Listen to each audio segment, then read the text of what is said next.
आपले स्वामी कसे दिसत असतील? आपण फोटोत त्यांना पाहतो तसेच दिसत असतील का? तर समकालीन बकरीमध्ये केलेल्या वर्णनानुसार स्वामींची उंची अंदाजे 7 ते 7.25 फूट होती. त्यांच्या पादुकांवरून आपल्याला हे सहज लक्षात येते. स्वामींची नखे कापायला येणारा न्हावी नेहमी सांगत असे की स्वामींची ही नखे इतकी मुलायम की जणू गुलाबाच्या पाकळ्याच, ती हातानेही तुटत असत. स्वामींची पावले लोण्याहूनही मऊ, त्याच्यामध्ये हाडे आहेत की नाही हेच समजत नसे. स्वामी चिखलातून जरी चालले ना तरी त्यांचे पाय लखलखीत स्वच्छ असत. त्यांचे पोट मात्र गोल डेऱ्यासारखे, जणू सारं ब्रह्मांडच मावले त्यात. स्वामींची त्वचा खूप नितळ आणि हे कोमळ होती. आपले स्वामी मनाचे राजे होते. कित्येक दिवस ते आंघोळ करत नसत, पण कधी कधी दिवसातून 4-4 वेळा आंघोळ करत. तरीही स्वामींच्या शरीरातून सदैव धुपाचा सुगंध येई. स्वामींना सकाळी उठल्यानंतर गोड खायला खूप आवडत असे.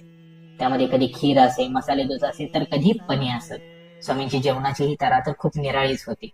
स्वामी कित्येक दिवस, कित्येक महिने हे जेवत नसत, अगदी पाणी सुद्धा घेत नसत. पण कधी कधी त्यांना इतकी भूक लागे की हे एका दिवशी ते हे शेकडो भाकऱ्या खात. सकाळपासून ते संध्याकाळपर्यंत 10-12 बायका फक्त चुलीसमोर भाकऱ्या करायला बसत. कधी कधी स्वामी कोणाच्या दारासमोर उभे राहून जेवण घालगं आहे असं म्हणत, पण घरच्या बाईने वाढलेलं जेवण तिथेच गाईला घालत.